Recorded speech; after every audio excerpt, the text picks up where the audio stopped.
So I came into this episode with very low expectations of like what I was about to see. Like I think we all kind of, I mean, it's being a dead horse saying, the animation's like doesn't look as good. It doesn't suck. It's definitely better than average, right? But it's not what season one was. Season one was just it's a classic, you know, work of art that will be remembered throughout anime history. And of course it's hard to reach that level, since it set the bar so high. But with a new studio, maybe they will, maybe they're improving things and things will get better. And we didn't see everything in the trailer because, for one, the trailer was really bad itself, right? Just the way they made it. I talked about in my last video. The trailer, the way they made the trailer itself, just the way, I don't know, it just wasn't good, right? And it wasn't hyping up anybody. All the clips that they used in that trailer was just from the first episode.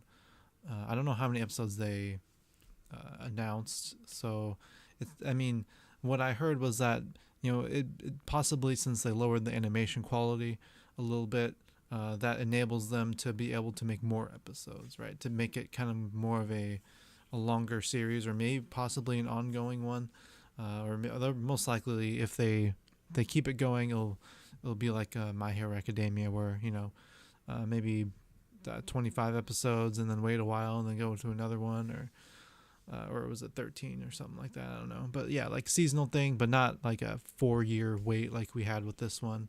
Back to the episode, it was definitely a setup episode. It set up a lot of characters that we're gonna see.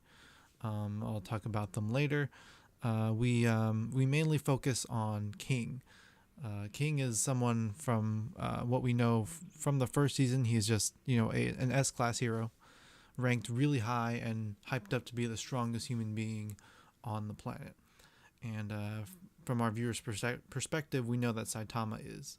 So we're wondering, what can this guy do, right? They kind of gave us when they introduced him, they they a lot of the crowd hyped him up, and he showed little bits of weirdness, like oh, he's into these video games. He doesn't really want to be a hero.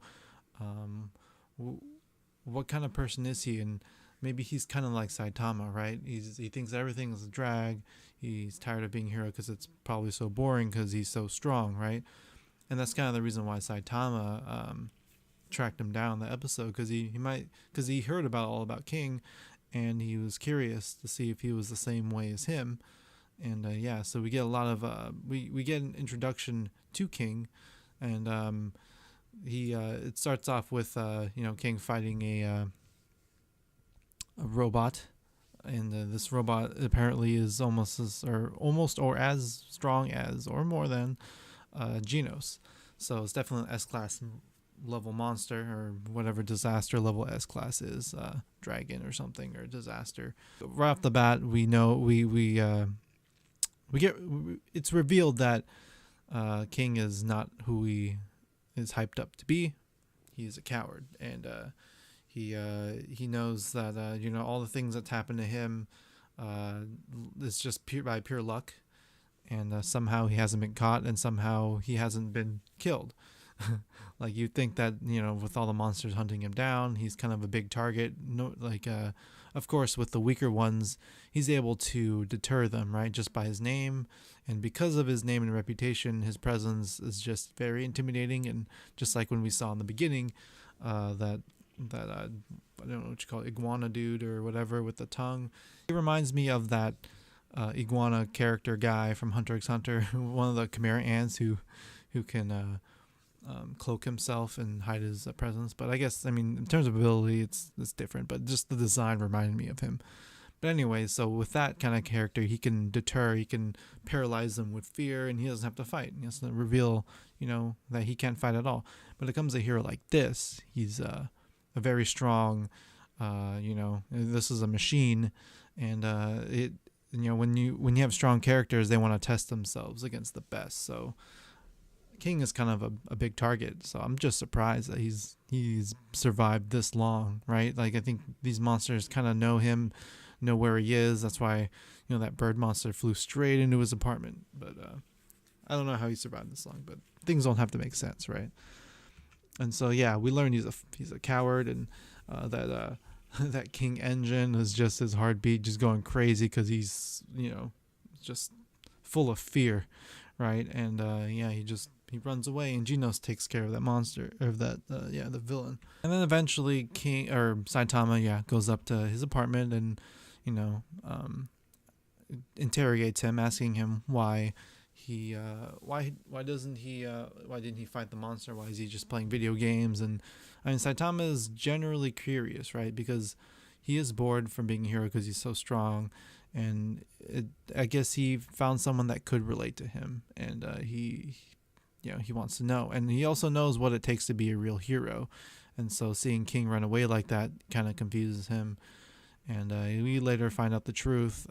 King kind of reveals that about everything that happened, shows all the flashbacks of all the different monsters that he took credit for, and it turns out that it was actually Saitama who killed all those monsters. And so we know that Saitama, if he had all the credit, he'd be deemed the strongest man on earth. It brought up another interesting topic, because Saitama wasn't angry at King for taking the credit, right? He was more like asking him, does he still want to be a hero, right? Would he give this all up? And King, I don't know. It seems like King doesn't have to be a hero to help people. He doesn't have to actually be strong, because right now he has that reputation. He has that weight behind his name that deters villains. So in a way, he's also a hero because of the influence that he gained. No matter how he got it, he's still kind of a deterrent for monsters, and he helps in a different way. So in a way, it's like Saitama has the strength, but King has the charisma that Saitama doesn't have. And I mean, Saitama could easily get that if he wanted to, but that's not the character he is. He's kind of super laid back and in the shadows kind of guy. And King, he's the one with that spotlight on him, and in a way that's like two heroes doing the job to save people, because they both help in their own way. They need a symbol, kind of like All Might is a symbol of peace. Even if he's not around, he's kind of a deterrent for other for villains, to keep them away from doing a lot of crime. Crime rates will go down just because they know that All Might is out there somewhere. And King is kind of like that, right? Except he can't fight, but no one knows that, and he doesn't have to unless real serious monsters come up, in which in turn Saitama is always there to fight it anyways. And then Genos is he goes back to his I don't know what you call him, his his other master, in terms of the guy who made him into a cyborg and who fixed his parts. They discuss about finding that cyborg that went rampage on his village. I guess that caused him to be this way. And Genos is still he's still focused. He still knows that he wants to go after him. And I guess we'll see. There's a lot of different cyborg robot type characters in the series. And so I guess it could be any of them, right? It could be one of the S-class heroes, like not Metal Bat, like I forgot their names, but there's a lot of robot type people around that could have been that. So I'm curious as to see which it'll be, because cyborgs, robots, they play a huge role in both heroes and monsters. Like there's a lot of them on both sides, and so it's just a curious thing that it's such a big deal in this anime. And in a way, Genos is also part of this because of this theme in the series of evolution, right? Like they've talked about a lot of villains and a lot of heroes, and we'll get more into this sort of evolution, watch characters evolve into things, and Genos is one of them, right? He's not human, he doesn't have muscle tissue that break down. Someone else is able to build it back, better parts for him to make him stronger over time. He's going to keep getting stronger forever, because as long as he's getting the right upgrades, and he's going to continue to evolve.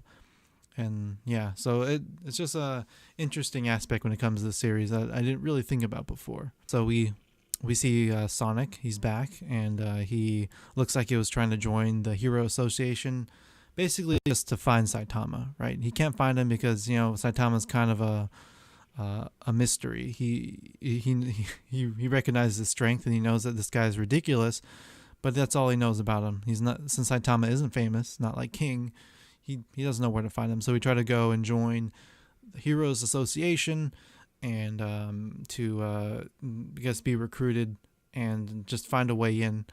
And I guess he decided to refuse because the Hero Association seems to be kind of desperate for fighters, right? Not just heroes, but they've gone to the level of trying to recruit criminals as long as you know how to fight, because it seems like they're preparing for something in this series, something later, like a big war, a big battle between possibly a lot of villains.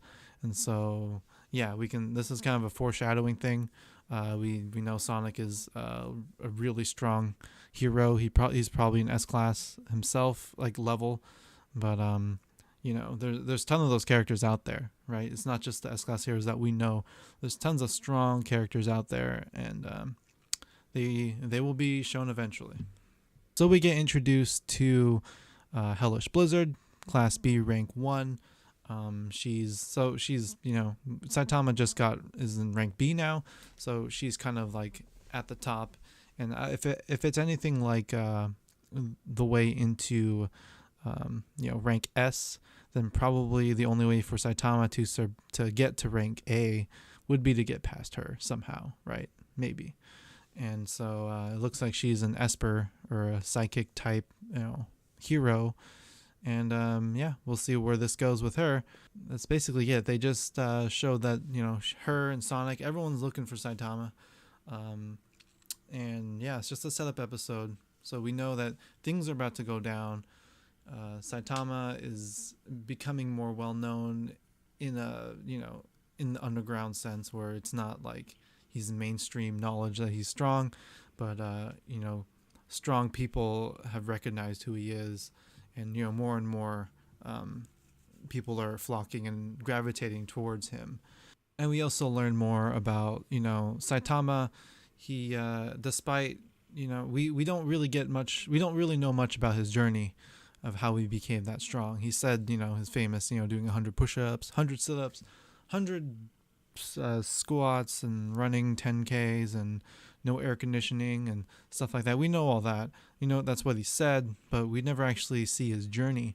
And we get bits and pieces of it now, where King, when he first when he first got recognized, or when he first got that scar, he Saitama was there, and he also remembered him. And so I guess it's going to be kind of a common theme in this anime. I think Saitama actually affected a lot of people, or at least he was a great influence among everyone, a lot of people in the Hero Association, from his journey and his training that led him to where he is.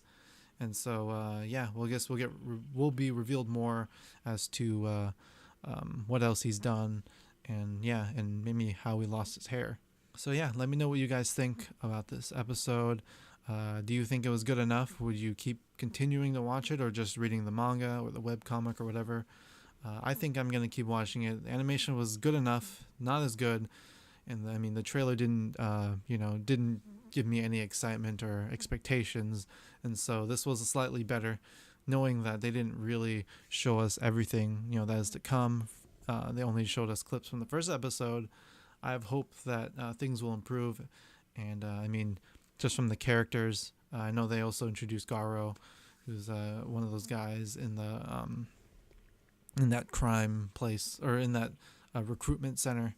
A lot of good things are to come in this season, so I'm excited. And I'll see you guys next week.